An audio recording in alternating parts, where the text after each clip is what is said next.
lot faster as compared to you literally walking out. But right now, I feel like we're going to go back into Kingdom Esports this time around first pick, banning away the Yuzhong right off the bat. That is a usual respect over the Diablo. It looks like Stallions, they're laughing about it. They're having a little bit of fun right there. Yep. For Stallions, though, I think that's going to be a Boxia ban. Try to not give it away to Yon. That's the, there's a high rotation, high pathing speed that the Boxia will bring to the table. The CC definitely would be in consideration for STS, I assume. Well, definitely. Boxia, in fact, Boxia has 100% pick ban rate in MPLSG. Out of 64 games that we played in total, there is 57 bans on this particular hero. We've only seen him pick 8 times. Teams just don't want to deal with Boxia in this particular patch. You got Kingdom Esports banning out the Eastern Shin, and I do understand that Boxia actually accelerates the progress that you want to have in the early game. And typically, you see the Boxia, you also see the far side of Gacha also getting picked up. You have that area and zone denial, you have that fast rotation speed coming in from your mid lane duo alongside that jungle into you as well. But then again, that was the Gacha spot. So if Team Stallions wants to play the same strategy that they did before, that's going to be a lousy lockdown. Yeah. Well, if you notice, when the Stallions last game, they banned away the Alice, the Gato like what you mentioned, the high loss as well. But Boxia, if you notice, was also banned for the side of red. It's an R1 ban in the previous game as well. The Kimi potentially, but I love the CC ban, right? CC has been a menace in the meta right here because all of a sudden your tankiness is nothing. All your tankiness is ours. You could just shred through all the tankiness and then after that play. Kimi also another of these heroes that really teams just don't want to deal with because of the shred and potential kiting that it can provide. Yeah, it looks like they're swapping up their strategy a little bit more. For Stallions, they're opening up all Lozzy's heroes. They're not going to contest for that one. Kingdom Esports, they're going to snap pick that Lancelot up. I think Stallions would get a trait down. So it's either Gato or the high loss. And then it's going to be a tit for tat over to Lozzy's side, which was played out, I think, 3 times before yesterday's game. Yeah, definitely, right? Now that CC is already taken away, the high loss looks like a prime pick, right, for the side of Stallions, because not only you can put the high loss in the row, I mean, if you want to go back into old metas, you can throw him back into the EXP lane once again. So right now, it's just little bit of hypothesizing right here. What if Bray tries to go for the Hayabusa first? I think that makes a lot of sense just for giving Stallion some time to think about what KE wants to pick up, and then you have some sort of counter for that. Yep, but don't forget. Okay. Pure zone denial. Yep. Pure zonal gameplay right here. Now all of a sudden, Stallions are looking to play S5, right? Literally, we fight around the Eve real world manipulation.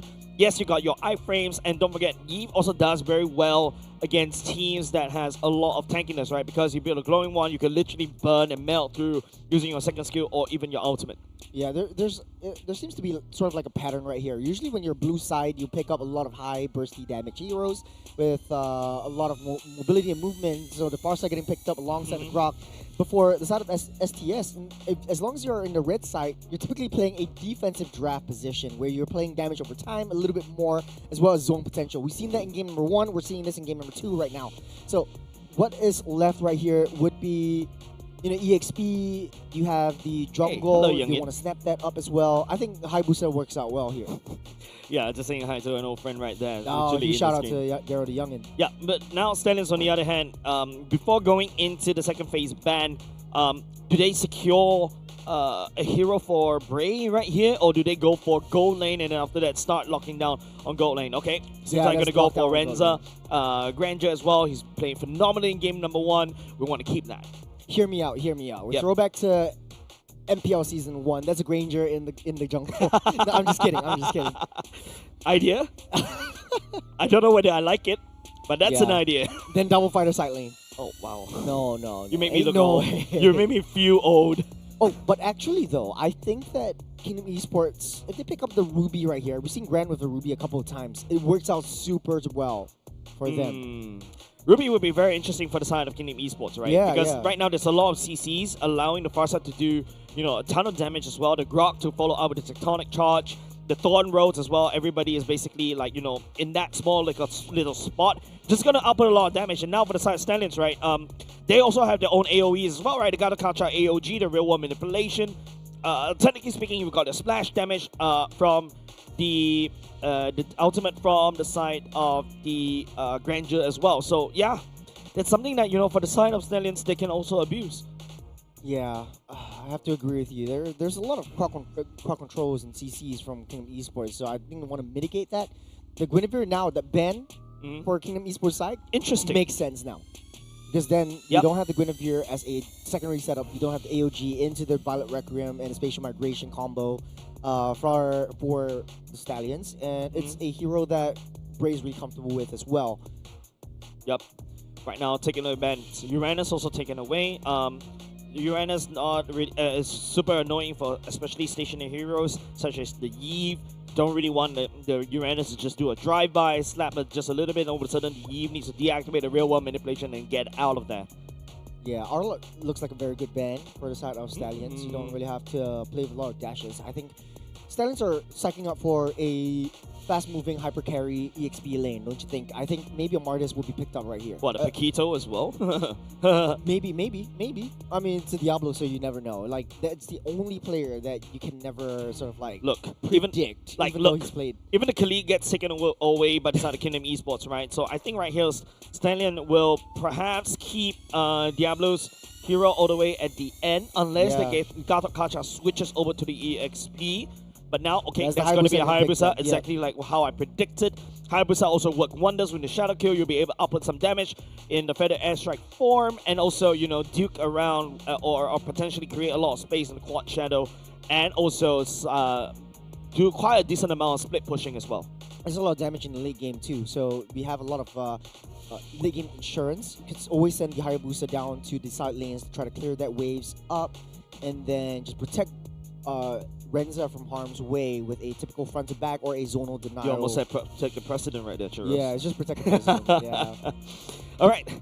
For Kingdom though, their Ruby's up. They could really pick their Ruby in the gold lane. lane. Are they really thinking about going back into double fighters? Double fighters has shown a lot of success, so I'm not surprised if they did. Like, I feel like it works out better this time around. So the Hilda could picked up right here. Oh, then the Ruby. Okay. There we go. That's potentially gonna be a Hilda in the Rome, I would say. Unless do you prefer Grok in the Rome or Hilda in the Rome in this particular roster? Hilda EXP and then Grok Rome. Interesting. Clears lanes much faster, so you want to have that EXP lane priority. I think for STS here, that's what I was gonna say. It's either the Benny or the Esmeralda, so you have some sort of like annoyance policy in the late game. Yep, a lot of AoEs as well, and don't forget the Falling Salmon for the Sun Esmeralda also locks people down inside the real world manipulation. I like what Stallions is going for, but what Kingdom Esports have, that's going to be a Lozy on the Grok, like what you mentioned, EXP, on the side, Insanity, there's a lot of tankiness, there's a lot of sustain. Stallions literally need to outgun Kingdom Esports. Well, draft the set. I gotta say, I still like Kingdom Esports draft a little bit better. I'm always a big, fan of once you have that double fighter side lane combo. It's super hard to take that Ruby down, especially in the late game. So that is going to be really tough for Stallions to crack. But then again, they do have that classic marksman in the gold lane. So if the game goes over that 25-minute mark, I would say Stallions will win 10 times out of 10. But this time around, Kingdom Esports has the upper hand in terms of the early game. High rotation, high movement speed. You got a Farsa and the Grok down the mid side. Clear that wave, immediately go onto the offside and try to push that Granger out. All right, we're going to go into game number 2, ladies and gents. It is Stallion putting the first hoof forward just a little bit. But now we got to also have to talk about what are the win conditions between these two teams right now. What is Kingdom Esports trying to look for? In my opinion, I feel like it's the mobility around the early parts of the map that you really need to win in, the first 10 minutes because of the double fighter gamble they're having. But like what you mentioned, games go longer, Stallions will win it. Yeah, I think it's typical mid to late game strat for the side of Stallions and early to mid strat for Kingdom Esports. It's all down to execution, but what I'm interested in is the EXP lane matchup. So it's the Hilda down the EXP side, so Drinsanity is going to pilot the Hilda. against the Esmeralda. Esmeralda definitely has a better chance in the early game in terms of wave clear, but then Hilda is super annoying in the jungle. They pick up the Hilda because once you get that lane proxy going, Hilda's immediately making a beeline towards Hayabusa's space. You want to get Bray offline as fast as possible so that the Hayabusa becomes a non-factor. The only target, though, for Hayabusa, I was saying Hayabusa is a very good pickup right from the start of the draft, but then again, the only target that they have is that Farsa. But that's all you need. You just need that to take down that Farsa, and then go for that side lane split push. That's the only target that Bray really realistically has. Hilda on the EXP lane, I really like what you're talking about because like you could just literally wave clear push very quickly, and then after that, you know, if you go for your concussive blast, you could just clear the wave very quickly, then move in, hard invade, and make the Hayabusa lives extremely miserable. And don't forget, just jumping into every grass, basically a bush allows you to basically heal, so you don't really have to go back into base. And then after that, you could just literally cause a lot of havoc down in the AXP lane. And it's all up to Stallions how to maneuver around the early games and literally graduate into the mid game. Yeah, I think for this Hilda, it's more of like, let's be an annoyance. It really just reminds me of how JP likes to play the Hilda for TLPH as well. So if we're just doing a little bit of a cross-examination on how well Hilda does, it's a very good push away or push back for a gold lane hero. So Renza's going to have a tough time this game. Bray's going to have a tough time in the early game, and then he's going to try to find things to do and try to find things to sweep up. So Bray is right there just for janitor duty before Roy really comes back online. This actually looks a little bit different right here. So Stallions clears that wave much faster, even though Lawsy has the wall. So he's going to get that push back. So Lawsy builds that up, try to delay that wave so that Kingdom Esports will play a losing wave intentionally towards Team Stallions. So early game, they want to force Team Stallions to get that engaged and going. I like what Diablo is doing, right? Remember how we set up how, the Hilda is going to wave clear very quickly and then start moving. You see what Diablo has been doing, just following Hilda like an over-obsessively ex-girlfriend, right? Literally outputting some damage on top of it, and then, you know, just pull him around, providing information on where Hilda is so that Bray was able to just do the right thing, path the right way to avoid and get to level 4 as quickly as possible. Hey, big brother, little brother, man. True. Yeah. That's the relationship that I see Bray and Diablo likes to play. They're a little bit of a push and pull in that factor. Like if Bray wants to play damage, Diablo goes in for the defensive position. If Diablo wants to go on the offensive, then Bray plays a little bit more defensively and picks up like the fighter tanks and everything. So you have that chemistry going. There's the power of friendship. You have the two big brother, little brother kind of gameplay going on, and the chemistry that they have. So I'm not too worried about the Hilda coming in, but it's already thwarted. Like right from the get-go, right from the early game, Hilda's plans all thwarted. Drinsanity has to find different things and different ways to play around the aggression that he wants to bring, or Kingdom Esports wants to bring over to Bray. Yeah, and I feel like Hilda, right, especially in this particular rate, you don't really want to use the Hilda to literally engage right in your face. You want to come in from the sides. But if Diablo is going to just stick onto you, providing all those information, and all of a sudden, there's literally no more surprises, right? There's no flanking Hildas coming in because you know where the flank is coming from. You can reposition and then make the right call. Esmeralda also has the movement speed to basically match up with the Hilda as well. And the Esmeralda's more than happy to duke it out with you, right? Even if you're healing. And I really like this idea from the side of Stallions on this Esmeralda Diablo. It's like it reminds me of basketball where you're like man marking. So you're always finding one marking, person and just like marking where Hilda wants to go. So Esmeralda has that movement speed to match up, and literally Diablo really doesn't need to join in any of these team fights early. He has to just prevent Hilda from doing so. So Drinsanity doesn't have that luxury of going into the lanes first. Diablo's right there trying to body block him from anything whatsoever.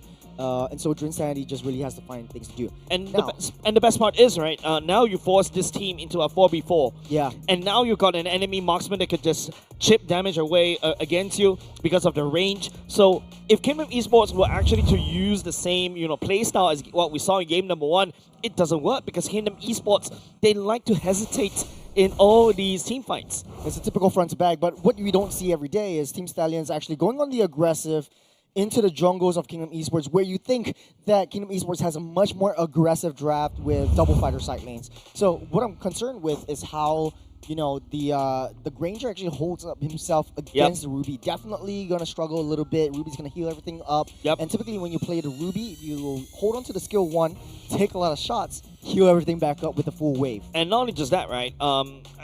You really also there's definitely going to be a slight change, right? It's definitely going to be a bit of a neutral lane around the gold lane side. It's going to be the Granger unable to farm up the kills and basically get in. The Granger needs to definitely look towards the later parts of the game, right? Like using the Rhapsody to constantly picking pot shots against the Ruby. It doesn't really matter if the Ruby heals up everything. The more important is gathering as much energy as possible for the late game so that he could just Rhapsody 4 or 5 times, dash away, and then just the Death Sonata from like literally from far away, snipe people down. Yeah, I think in this high level of gameplay, as long as you are playing a traditional marksman, you don't really have to worry against a fighter strategy.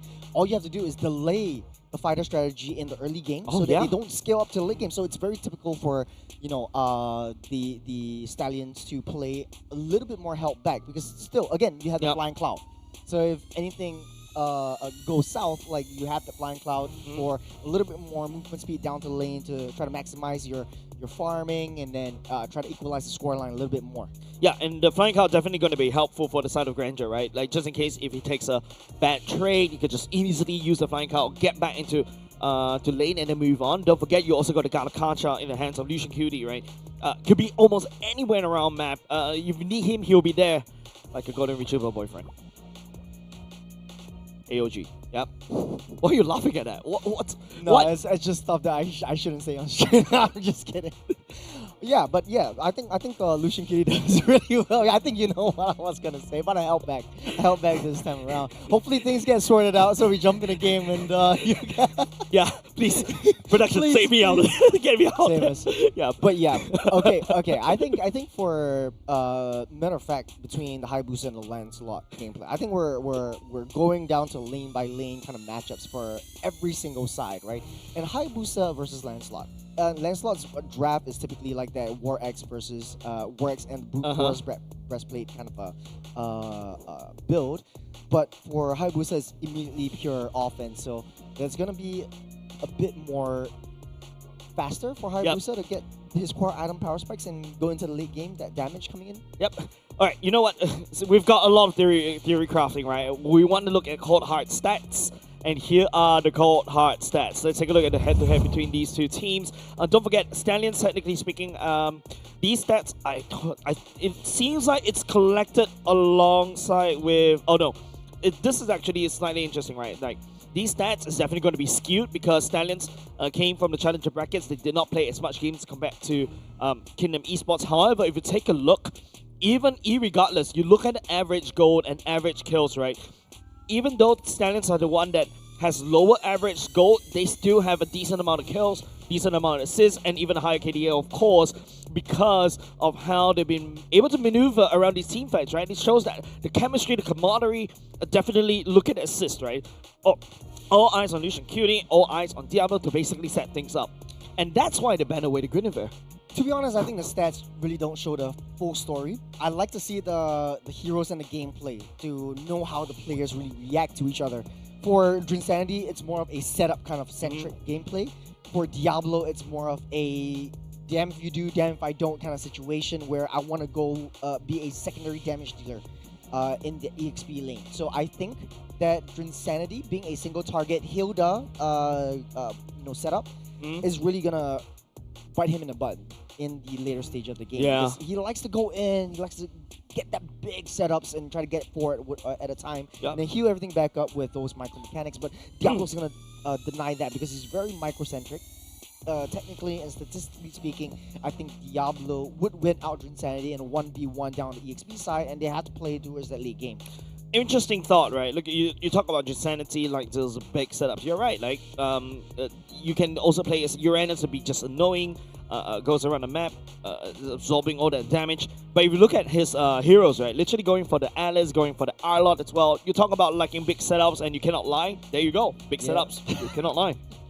I think there's a little bit of a issue right here. You got the jungler actually being Yawn, so you've seen a very similar taste in terms of both of these two junglers. But Yawn's always been put in a position where he cannot play the tanks. He cannot play the assassins. Like, he's always being forced to play the tanks because you want Grant to try to cover up for him in that respect. Like, once he goes in for the assassins, Grant goes in with a fighter. gold lanes. So that is really sort of like that balance that Kingdom Esports wants to drive around. Yeah, and if you notice I like the way you pointed out, Bray and Yon has similarities as well. My personal take, I remember there's a season where Yon is Alpha was the literally meta, yeah. yeah, Yon was actually stepping up as a jungler. He's actually almost like a star jungler.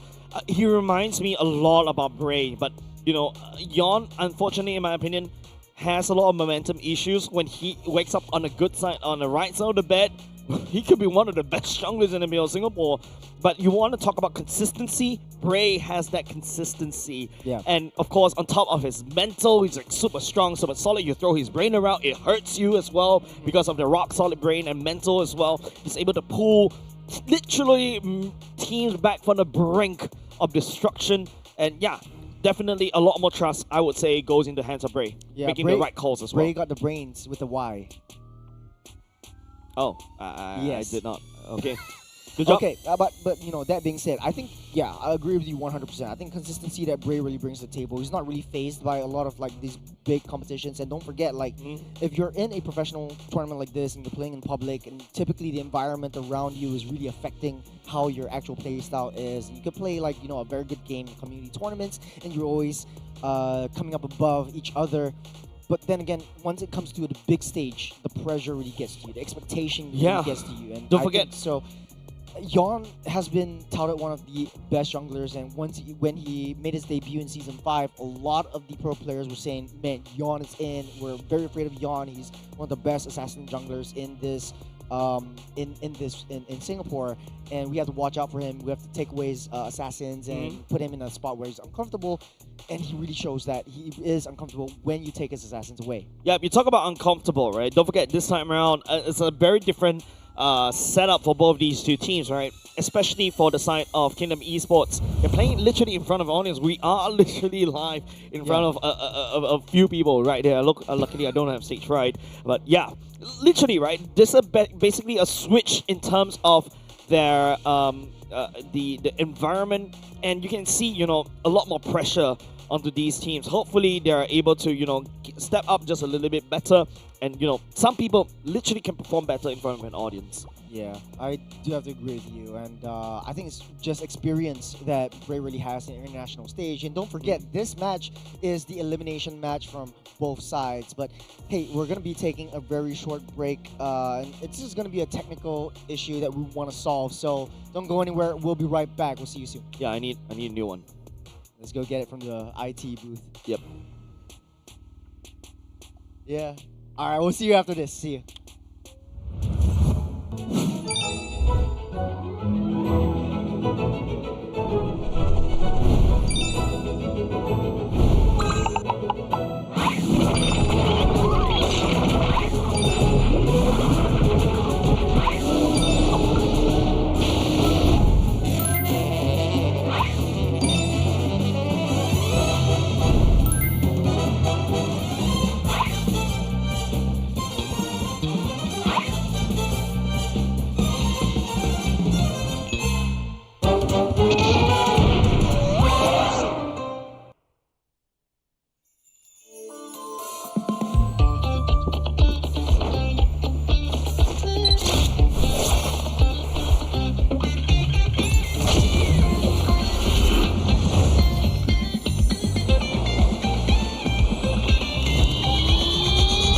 Welcome to Double 11.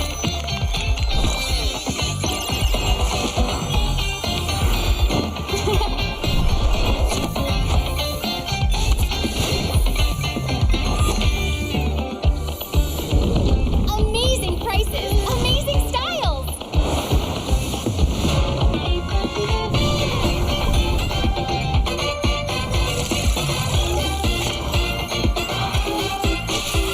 Win big in Mega Draw.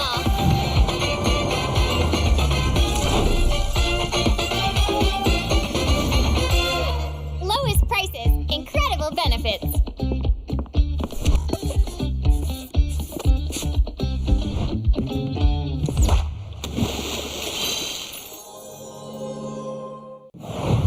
Welcome to MCGG Rising Stars.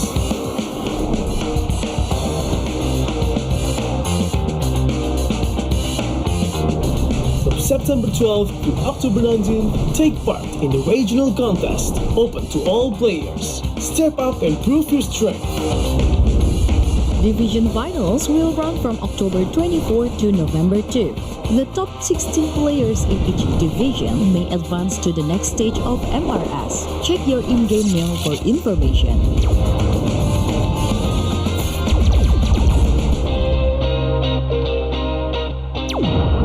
The S3 Finals group stage kicks off from November 8 to November 9. The top 6 players from each group will qualify for the S3 Finals semifinals.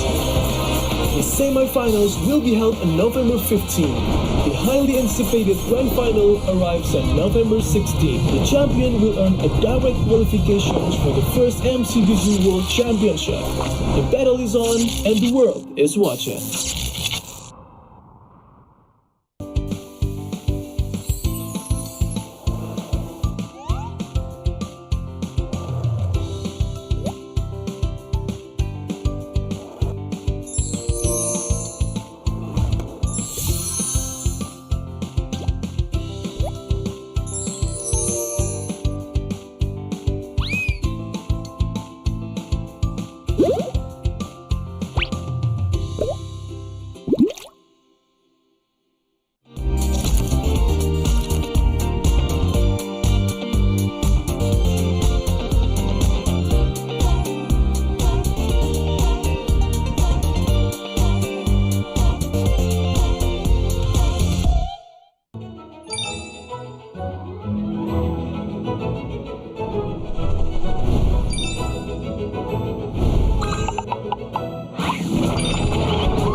To Double 11.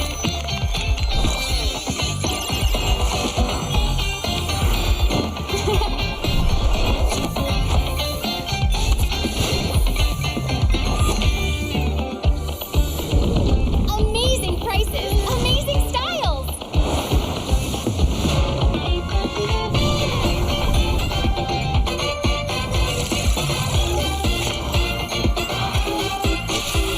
Win big in Mega Draw.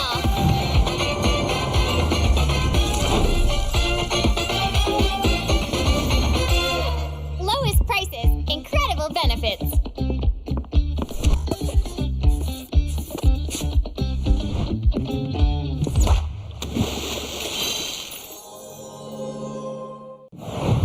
Welcome to MCGG Rising Stars.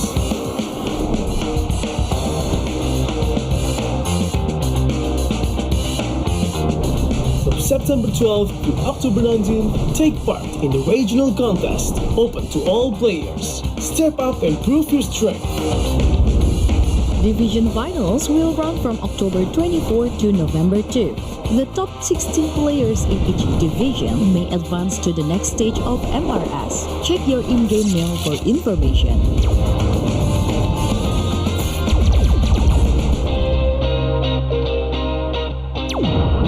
The S3 Finals group stage kicks off from November 8 to November 9. The top 6 players from each group will qualify for the S3 Finals semifinals. The semi-finals will be held on November 15. The highly anticipated grand final arrives on November 16. The champion will earn a direct qualification for the first MCDG World Championship. The battle is on and the world is watching.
literally going in hot right back into map number 2.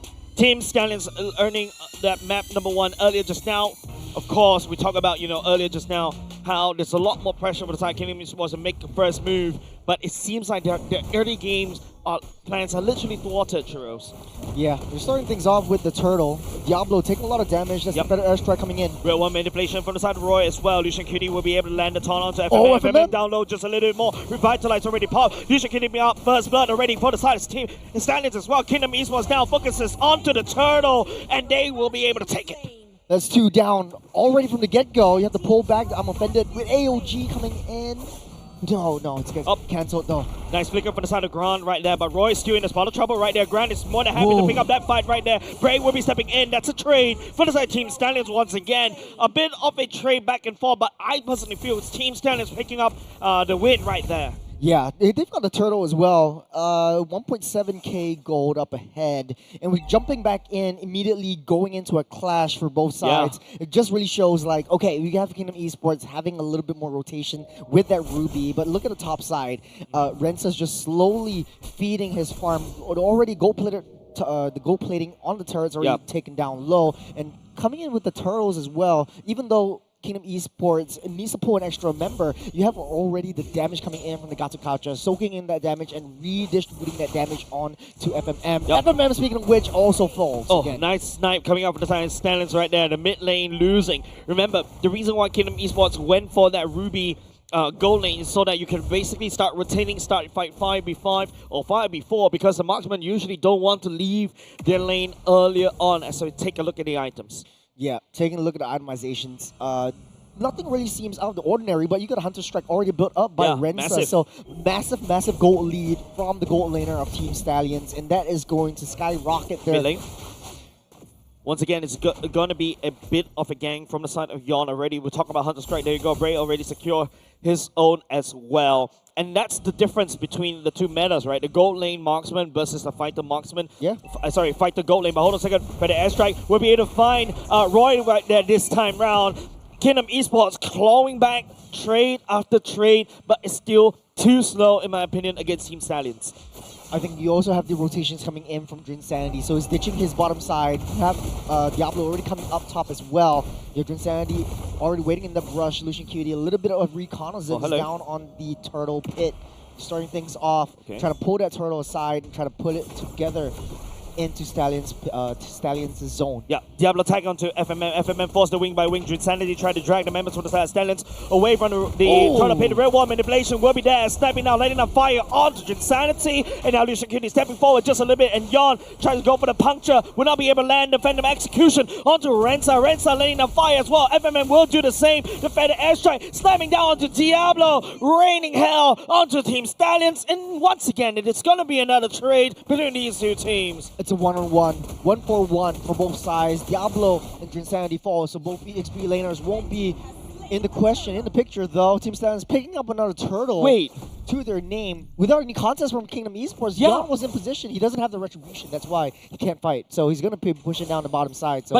But the whole reason of bringing a fighter side lane so that you're contest with a turtle. To contest with a turtle, but you're giving 2 turtles over the side Team Stallions, and of course, if you're a Rensa, you are more than happy. But Rensa gets grabbed on and also eats 2 ultimates in the face. There's no such thing as too much overkill. They take down the gold laner. Yeah, that's what I want to do. If you're Kingdom Esports, you have the fighter junglers on the side lanes. You can afford to set things up fast and start to make things go south a little bit earlier. So it's more focused on the team fights, but it might be a little bit too micro for Kingdom Esports. If you are a gold laner and you see the enemy EXP laner and along the gold laner in your lane, I feel annoyed. Yeah, it is. Literally, right? You gotta pull your roam to try to protect you, and then again, it's babysitting duties for Lucian Cutie, but that's not what they want to go for now. And that allows Diablo to really literally start cutting the waves down bot, right? And now Drinsanity, we're going back into regular programming for both these two teams. And yeah, it's just like, I'm not too sure what's the plan right here for the side Kingdom Esports. The early game plan is already gone. We're keeping things slow for now. 30 seconds until the turtle spawns up. But FYI, it's not really a turtle. It's actually a tortoise. Because the turtle assumes that it has fins. for that is I where don't Kim know where thinks a they're little bit going slow. I literally don't know where they're going there, but of course Diablo, landing a falling star will not be able to find onto Insanity. Burns the flicker, mind you. A little bit of an That's a overcommitment. little bit panicky Yeah. on the bottom side though. So no flicker for that turtle. It does look like Team Stallions will have easy ways onto that turtle side. Yeah, Oh, that's a nice box. Nice box right there, but here comes a wing by Wings. Another flicker already committed. Lucian Cutie goes in for the AOG. Diablo falling Starman catching on to Yon as well. Has to burn, has to dash out of there with the puncture. But Stallions once again is dictating the fight, and it's not ideal for the side Kingdom Esports. Jinsanity taking some form of damage on the side of Frey as Jinsanity try to go for the split. Diablo stepping forward already. He doesn't really care. He's a one-man army. He's an Esmeralda. He's just hugging onto Lolzy right now. He's just trying to push everyone back. Now Diablo is still in the position. Yon secures the turtle for now. It's going to be the Feather Airstrike for the side of FMM to provide some form of cover, but Roy picks up the kill onto Lolzy as well. So in terms of stalemate, I'm not really convinced right here. Yon unable to find assassination onto Roy. Brent trying to find an angle. He does have the flicker though. His Team Stallions looking for bigger trades. They gave the turtle away to take down that T1 top side as well. Yep. Once again, it's just Team Stallions finding these slow little maneuvers. Kingdom Esports enter with a plan. They threw it out of the window, and Stallions literally say, hey, you threw your notebook out the window instead. I'm going to pick up the notebook. I'm going to use it against you. Team Stallions slowing things down, but they have that damage coming through. Renza is always in the picture right now. They're playing a 4-1 composition. You have Ray just taking care of that off lane and top side as well. Continue play. Continue play, looking for some form of pickoff right here. Roy slowing down Jinsanity taking the medicine into him. If you notice how Team Stallions, they're literally giving Renza the kill. Yeah, they're feeding him right now. You've got the Sky Piercer and on the bottom side. Yon is already in the picture right now, trying to push him away. Yeah, Stallions literally babysitting Renza and literally telling Renza, open wide, I'm going to give you an aeroplane. I'm going to feed you as much as I can because you are the hope. And the later part of the game, Renza, this time around, in a spot of trouble. Yon right there to revitalize, coming in, a Phantom Execution. Ooh. Not enough damage from the side of Yon. Still too early for this landslide, but he has the right idea. On the top side though, look at the wave, already pushing it through. Ray needs to go up to the top side to try to defend against that wave coming in. Now this is going to be the first lord of the game. Kingdom Esports has that wave priority down the bottom side. Diablo taking a lot of damage though. Trying to out-survive there, the shield's right there, but not good enough. It's going to be a Yon assassination committed. Team Stallions playing on the back foot this time round. I like the rotations coming out of Kingdom Esports. They're able to puncture up top, and now it seems like it's just going back to stalemate once again, Churros, and I really hate this. Yeah, it's a 4-on-5 on the turtle pit. Diablo is going to take another 10 seconds until he comes into fray. No one's starting that Lord yet, and Kingdom Esports just wants to go for the kill. That's why they picked up the double fighter. So typically you want to win out on the objectives, but you want to make sure that you win it out by making sure that the numbers are uneven at this point. Yeah, but right now, if you take a look, Team Stallions securing 2 turtles for themselves. I mean, if you're Kingdom Stallions, you're more than happy to take those trades right here. Bray, sticking forward, slicing onto Losey. Caught Shadows all the way back out there, gets turned out by the side of Lucian Cutie. Diablo joining Frey just a little bit this time around. A bit of a miscomm and a bit of hesitation on the side of Team Stallions. They're unable to defend down bot. They are suddenly bleeding a lot of turrets. It's flipped. Like the Team Stallions had the macro game number 1. Right now on the bottom side though, Diablo immediately get picked up right there by the Feather Airstrike as well. But mid lane, if you notice, is going to be Grand burning the flicker once again. Losey also burning his own flicker. In terms of manpower advantage, swings over to Kingdom Esports. All of a sudden, they have low priority, and Renza is on the wrong side of the wall. The flicker as well. FMM also burns his own flicker, aims down onto Renza. This is a golden opportunity for the side Kingdom Esports to do something around Lord Pit. That's a free lore. Kingdom Esports is going to blitz this up. Team Stallions can't do anything about it. No Diablo, no Renza. And Roy used the real world manipulation, trying to lock Losey and also Jinsanity. Yon secures the law for himself, and over the sudden, Kingdom Esports swings it into their favor. They're back into the game. It's a free and easy lord take for Kingdom Esports. Team Stallions losing Diablo, losing Renza in the process as well, and just throwing their own bodies. Diablo not having a good start of the game, 0-4-2. And typically we said that Team Stallions would win out in the late game the longer this game goes. But right now, Kingdom Esports, they're having a late game prior right now. Yep, Lucian Cutie, Roma combat right there between Lucian Cutie and Losey, saying hi to each other because they used to be ex-teammates. But it's going to be Lucian Cutie that has to tap out first. The Lord marching up on that top side. Bray playing a little bit more passive. He is only on janitor duty. But for Kingdom Esports, though, just ramping up the aggression. You want to punish Diablo from getting close. And Lucian Cutie can't tank as much anymore. Grant is healing everything back up. Lucian Cutie locked down, stunned up. Will get pulled back. I'm not sure which Insanity is running towards to, right? And now it's going to be Team Stallions handshaking the team fight in the mid side as Diablo literally tried to drag the Lord away, but it's going to be AOG coming out for the side of Lucian QD. Gun down by the side of... Oh, down low just a little bit. Roy will be able to pick up that kill, but Roy gets shut down by the side of Yon, and Yon goes Stallion. The Thorn Rose coming in. Renza finally landing the bullet in between. It's going to be 1-4-3 in the favor of Stallions. Great fight by Roy, putting up the box on the precipice. FMM was left all alone. Bray knows his win condition, taking out that the Federal Airstrike, taking out the Farsa so they wouldn't be able to disrupt his front lines and keeping Renza safe. Diablo just keeping busy, and right now this Esmeralda is going to be a real threat in the late game. And even though he suffered a little bit in the early game, he will be able to just tank everything up. He's trying to push that way. He's trying to draw Kingdom Esports away and apart from each other. Look at Diablo. He doesn't want anything to do with Lozy right there. Lozy tried to wave clear. Diablo just tags onto the turret. Right now, Team Stallions playing pure macro versus macro. And now the rotations coming in for the side of Stallions, trying to hopefully try to catch onto Drusanity. But Drusanity is one chunky boy. They know Kingdom Esports. All 4 members are on the mid side. Diablo giving a lot of intel for Team Stallions. They are free pushing down the bottom side. And Kingdom Esports just slowly, surely succumbing to the power that Team Stallions is bringing to the table. It's 3 seconds until Lord spawns up. Diablo is still free pushing and doing Diablo things. Yep. A bit of a switcheroo, right? If you notice how Team Stallions using what Diablo likes to do, right? Diablo split pushing if they're slightly behind. Bray also could do it themselves, but hold on a second. Continue play, looking for a target, but Lozy couldn't find anything right there. So there's a Retribution already used up. I don't think they'll be starting this Lord anytime soon as well. So Diablo's still keeping busy. You look at the top side. Initially, Kingdom Esports was able to maintain that wave priority up on that top side and try to push it over to Team Stallions. But Renza is slowly building it up. The damage from Bray, the damage from Renza is coming through.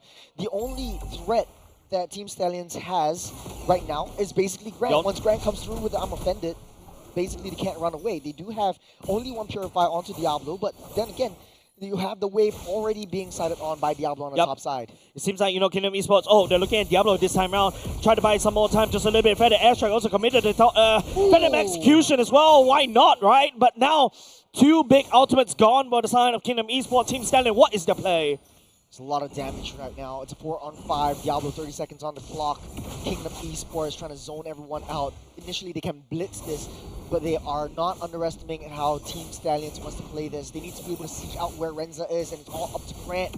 They're starting things off, he's healing everything back up. Tectonic Charge won't land onto anything. Roy flickers all the way back to safety. Lucian Cutie takes some form of the damage as well. Concussive Blast also used, and now you can see also the hook onto Roy. Immediately, mid lane for the side. Team Stallions already gone. Lucian Cutie stepping forward, but trying to turn out just a little bit, providing support. Revitalize, trying to stay a little bit longer. Insanity trying to fight just a little bit. Renza letting down the damage from afar. Bray goes in, down low just a little bit. Equal shadows away to safety as Yon wreaks havoc, and Bray one tap away. Why not? But Bray goes in for the shadow kill, trying to extend the fight just a little bit longer as Team Stallions. Bray trying to make an escape.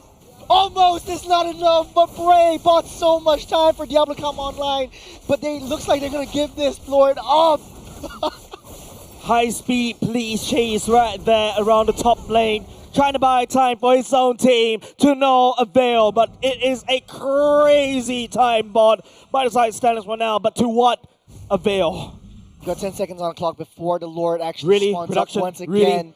Bray will be up soon, and it's still a stalemate at this point. Kingdom Esports are up in terms of gold, but at this stage, it's more of Team Stallions having the power to defend against the skirmish that Kingdom Esports wants to bring. The Lord marching on the bottom side. Well, Bray tried to cosplay carry right there, but unfortunately he dragged everybody from the side of Stallions all the way up top to no avail. But at the very least, Kingdom Esports now sending the Lord against Team Stallions. They really need to abuse this Lord right now. They need to penetrate as much as they can.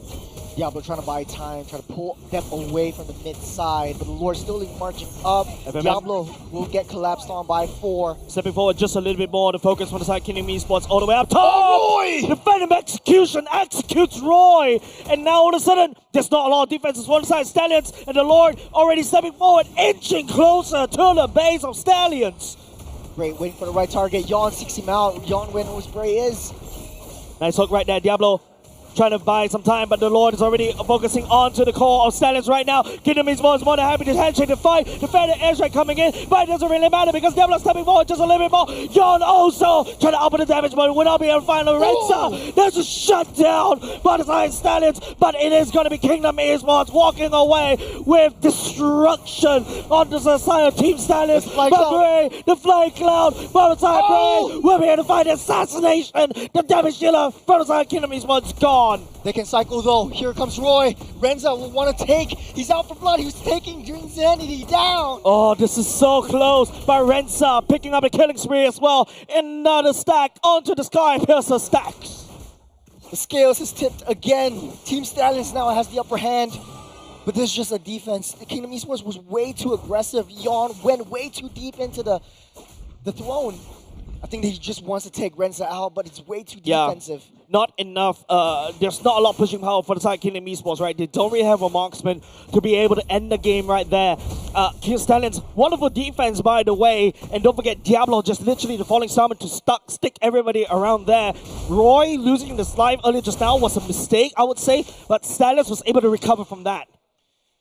The only true problem and a threat for Team Stallions is basically just the Ruby. Once Ruby comes in close, it's just healing everything up. It's out healing, out maneuvering how Diablo wants to play this. Not a lot of anti-heals that are built up by Team Stallions to try to mitigate the damage coming, the healing factor coming in from Grant. So Ruby's gonna stay in the team fights super long, and Team Stallions are just, they have to deal with someone who is chaining that crowd control. Lord has spawned.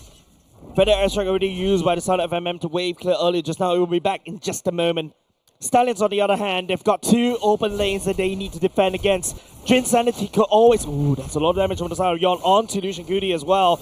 They're not to be scuffled against, especially right now as they're looking at the Lord. Right here. Special forces from the back line. He's FMM goes on to it. That's the flank that we're all talking about by the side of Insanity. But the Lord forgotten right here. Don't forget, this is an involved Lord. Stallion SG is looking at it right now. Lucian Goody down low already.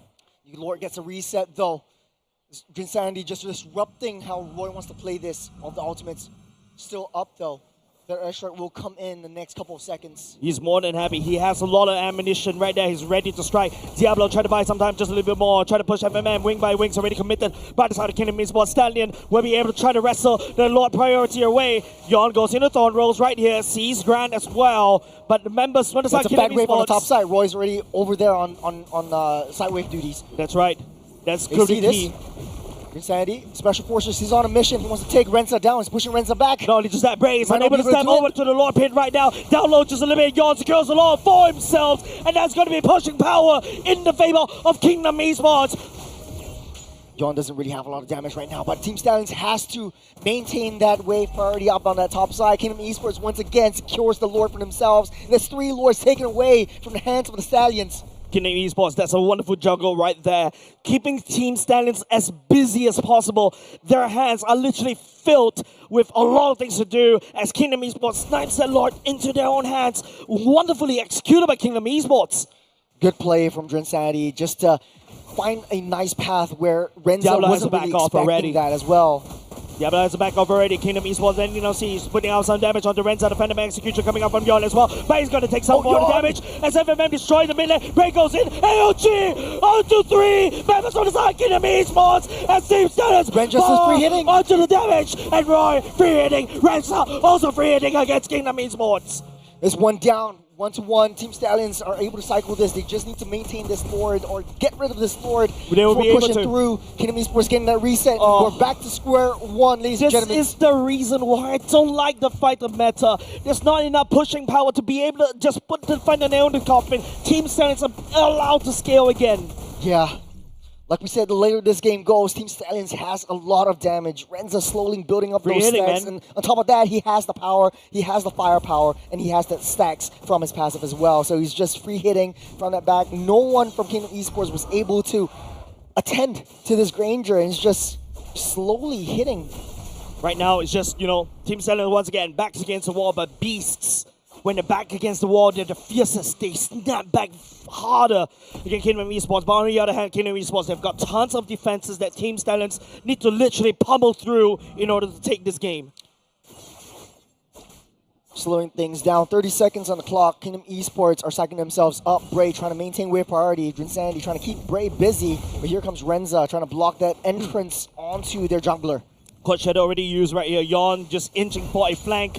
Phenom execution, but Lucian Cutie in a spot of trouble. And real one manipulation from the side. Roy, immortality powered by the side Lucian Cutie. But he'll be able to get on the way. The Superman dive back to base. Look at the fat wave up on the top side. It's crashing in though. Team Stallions, even though they're not too far ahead in economy, they cannot afford to step foot out of their base. The Lord might be able to get blitzed down by Kingdom Esports once again. And that's the Flying Cloud play. And once you get back, once you get that reset, you're in the fight once again. So the speed at which you return and reset onto the fights is a lot, and Team Stallions are abusing that power. Lucian Cutie, don't forget, doesn't really have the immortality to play around with.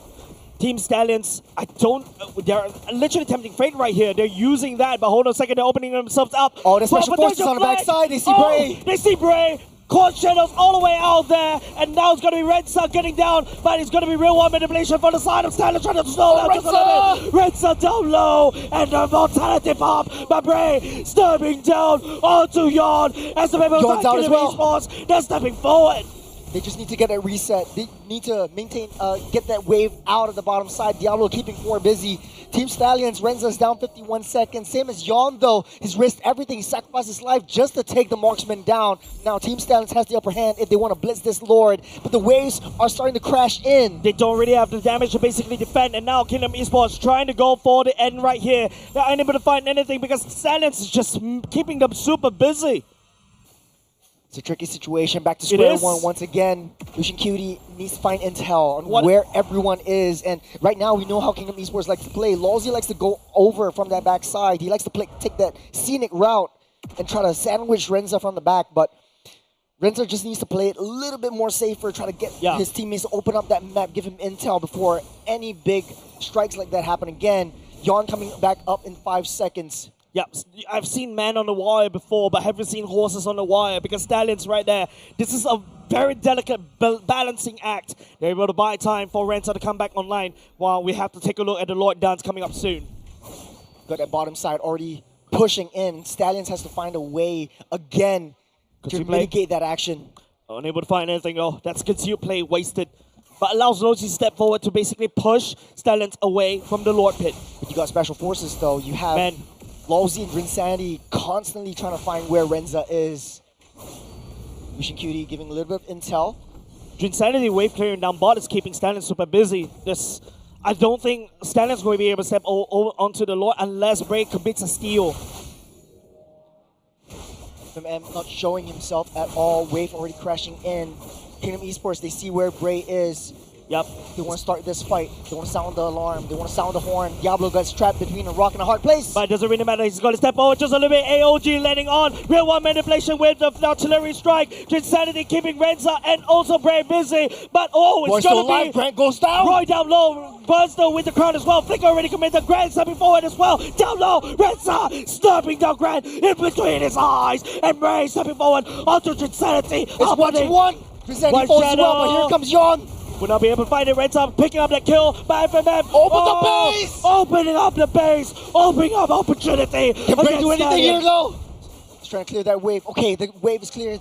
It's all safe and fine and dandy for now, but Renza's being trapped down. Oh, I don't like this positioning. Wall. Can't figure out as Renza still stays locked, but Yon takes him down. AOG onto Yon as well as Bray trades a massive brawl between these two teams. When Ben goes down, it's unfortunately going to be FMM. But they have to maintain the wave again. Bray.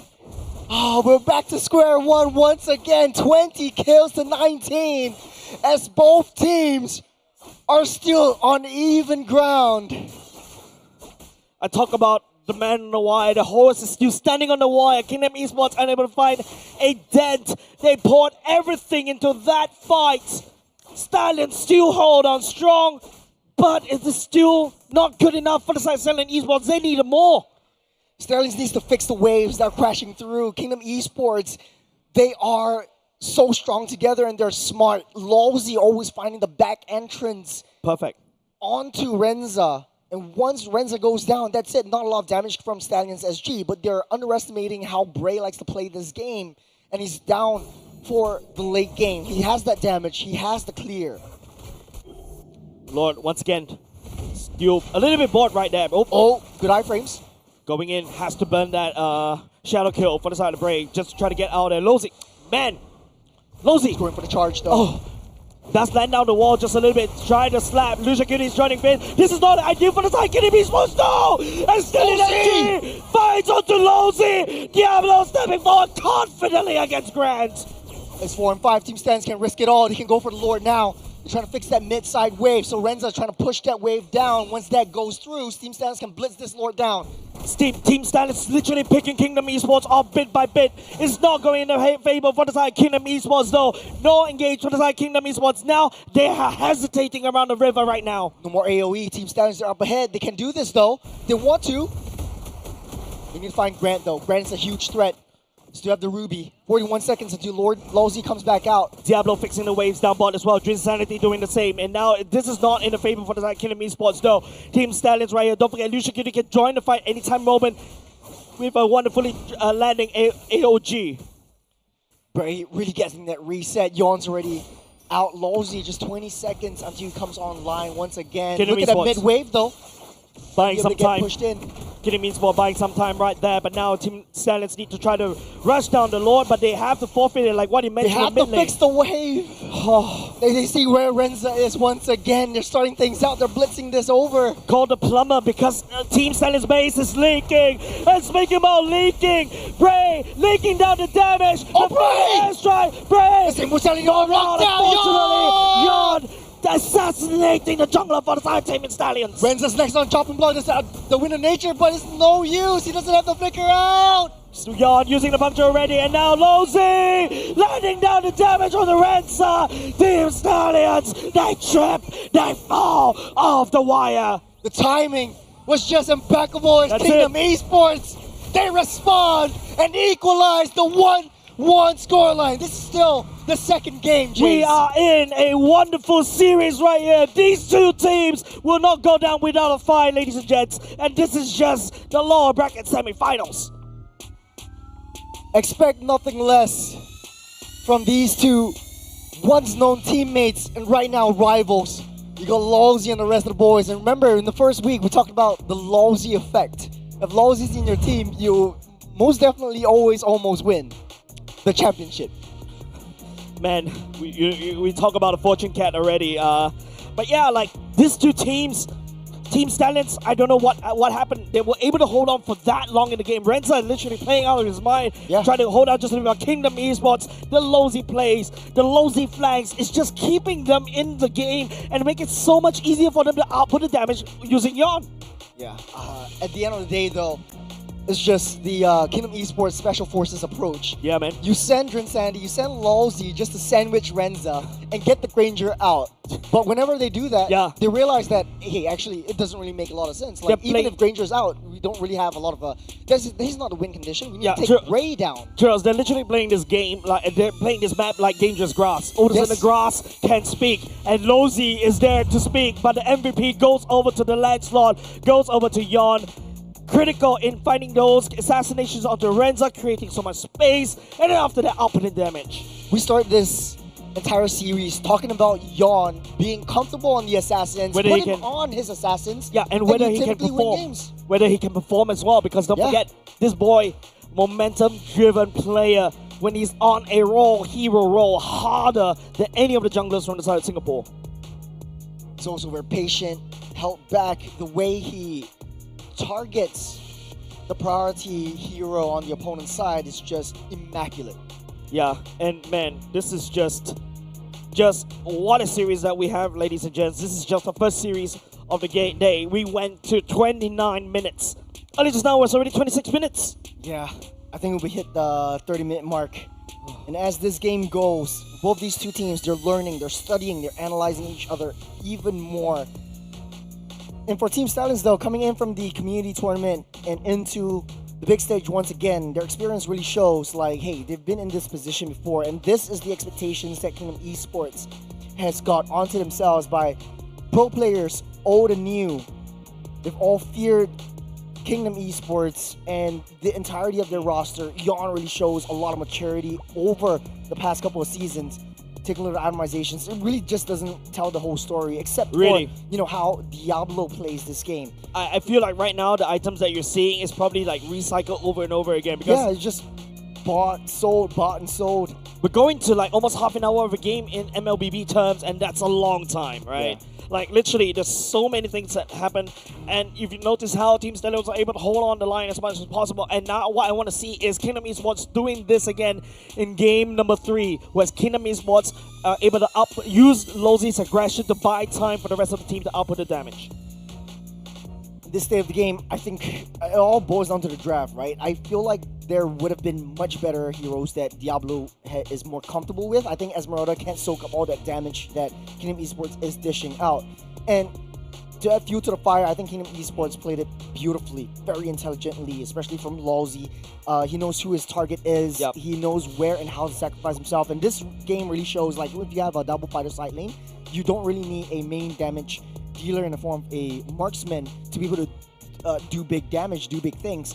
And all you need to do is just make sure that you have 2 tanky, beefy boys just hugging onto that gold laner.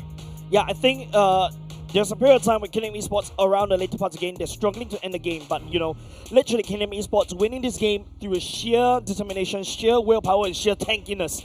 And that's why it's really hard to deal with it, right? All of a sudden, with it seems to make one false move, all of a sudden everything will just crumble, right? Rensa is in trouble, cannot get out there. Roy real world manipulation, if he gets sniped up very quickly by the side of FMM, everything just out of the window, right? And Diablo, unfortunately, unable to be there to basically peel for the team because he's always around the side of the lanes, dealing with Jinsanity because this guy is insane, creating space, buying time for Kingdom Esports to come back online.